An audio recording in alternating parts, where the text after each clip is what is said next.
2024-26 licence పీరియడ్కి గాను మనం ఉమ్మడి కృష్ణా జిల్లాలో 236 షాపులకి నోటిఫికేషన్ ఇష్యూ చేసామండి. అందులో 123 షాప్స్ కృష్ణా డిస్ట్రిక్ట్లో, 113 అంటే 113 షాప్స్ ఎన్టీఆర్ విజయవాడలో నోటిఫై చేయడం జరిగింది.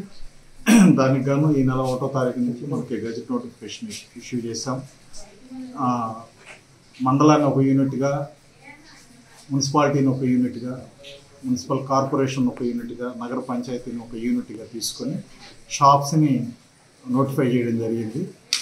ఆ మండలాల్లో, ఆ మున్సిపాలిటీస్లో నోటిఫై అయిన షాపులకి మనం ఎటువంటి ఇవి బౌండరీస్ చేయలేదు. సో ఆ మండల పరిధిలో ఎక్కడైనా కూడా అప్లికెంట్ షాపు ఎస్టాబ్లిష్ చేసుకునే దానికి పర్మిషన్ ఇవ్వడం జరిగింది. ఇది లైసెన్స్ ఇది 2 years పీరియడ్కి ఇష్యూ చేస్తున్నారు. లైసెన్స్ ఫీ స్లాబ్స్ వచ్చేసి 10,000 to 50,000 పాపులేషన్ మధ్యలో ఉండే విలేజెస్ మండల్స్కి 55 lakhs గాను, తర్వాత 50,000 నుంచి 5 lakhs పాపులేషన్ మధ్యలో ఉండే మున్సిపాలిటీస్, కార్పొరేషన్స్కి వాటికి 65 lakhs గాను, అబౌవ్ 5 lakhs పాపులేషన్ ఎంతైనా ఉంటే వాటికి 85 lakhsగా ఇది first year retail excise tax రూపంలో చెల్లించాలి. సెకండ్ ఇయర్కి వచ్చేసరికి ఇప్పుడు first year retail excise tax కంటే ఒక 10% అదనంగా RET చెల్లించాల్సి ఉంటుంది. సక్సెస్ఫుల్ అప్లికెంట్స్ రేపు 11వ తారీఖున డ్రాయల్ ఆఫ్ లాట్స్ ద్వారా వాళ్ళకి షాప్స్ అలాట్ చేయబడతాయి. 12 అక్టోబర్ నుంచి వాళ్ళు బిజినెస్ స్టార్ట్ చేసుకోవచ్చు. అదేవిధంగా ఈ డ్రాయల్ ఆఫ్ లాట్స్ వచ్చేసి ఇక్కడ కృష్ణా జిల్లాకి సంబంధించి మచిలీపట్నంలో కలెక్టర్ గారి సమక్షంలో 11వ తారీఖు ఉదయం 8 గంటల నుంచి డ్రాయల్ ఆఫ్ లాట్స్ చేయడం జరుగుతుంది. స్టేషన్ దగ్గర ప్రైవేటు వ్యక్తులు టెండర్ అయినకుండా అడ్డుకున్నారనేది ఒక ప్రాబ్లం జరుగుతుంది. దాన్ని మీరు ఏమంటారు? అసలు స్టేషన్ దగ్గర జరిగిందా లేదా? అదే నాకు రొటీన్ దీనిలో భాగంగా నేను స్టేషన్ విజిట్కి వచ్చాను. ఇప్పుడే SHO గారితో డిస్కస్ చేయడం జరిగింది. మార్నింగ్ ఎవరో కొంతమంది వ్యక్తులు బయట అప్లికెంట్స్ని అడ్డుకున్నారని చెప్పేసి తెలిసింది. వెంటనే పోలీసు వాళ్ళని కూడా కాంటాక్ట్ చేశారు. సో వాళ్ళు వచ్చేసరికి వీళ్ళు డిస్పర్స్ అయిపోయారట. ఇప్పుడైతే అప్లికేషన్స్ అన్నీ కూడా సక్రమంగానే వస్తున్నాయి, వచ్చి వాళ్ళు బయలుదేరుతున్నారు.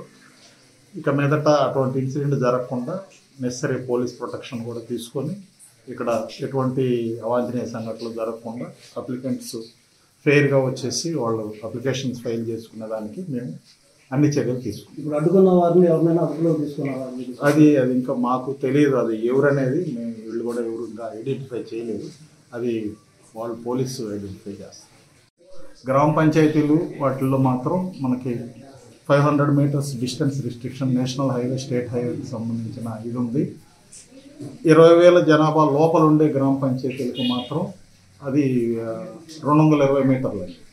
20,000 జనాభాకి పైన ఉండే గ్రామ పంచాయతీలకి అయితే 500 meters. అదే నగర పంచాయతీలకి, మున్సిపాలిటీస్కి, మున్సిపల్ కార్పొరేషన్స్కి అయితే మాత్రం ఎటువంటి నిబంధనలు లేవు. అవన్నీ మున్సిపల్ ఏరియాస్గా డిక్లేర్ చేస్తూ సుప్రీంకోర్టు వారే వాటికి ఎటువంటి రిస్ట్రిక్షన్స్ ఇంపోజ్ చేయలేదు. ఓన్లీ గ్రామ పంచాయతీలకు సంబంధించి మాత్రమే ఇది ఉంది. అది కూడా 20,000 జనాభా లోపు ఉండే వాటికి 220 మీటర్లు, అంతకంటే పైన ఉండే గ్రామ పంచాయతీలకు మాత్రం 500 meters ఇవి వర్తిస్తాయి.